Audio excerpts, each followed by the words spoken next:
All right, it's the first time I've ever had the Sable box opened up this early. It's been walls off for several weeks, probably even close to a month.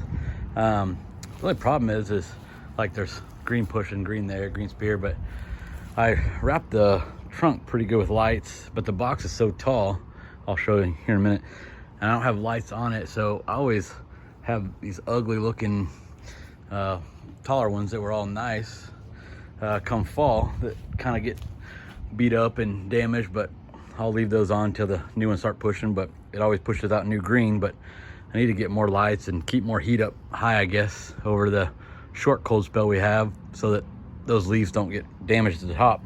But that box is all the way off the Sable Mexicana. There's the box for it right there. I still haven't taken it all the way down. Probably leave it up for just a hot minute, just in case we have something crazy. I don't think we will, but just in case. Got a lot of backyard cleanup to do. But the front is off the Mexican fan now. I won't take it down just yet, but it's been opened up a lot as well. Probably not as much as the Sable, but a lot for it only being March. It's been opened a lot in February as well, but it always looks great. I mean, the tips up there kind of get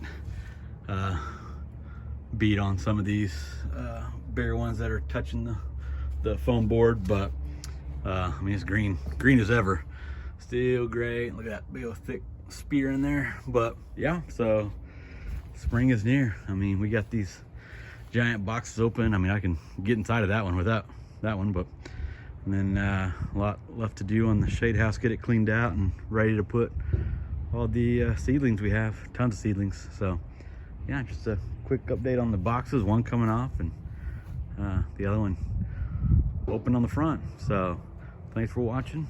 Drop a comment, like, and please, if you like the video, subscribe.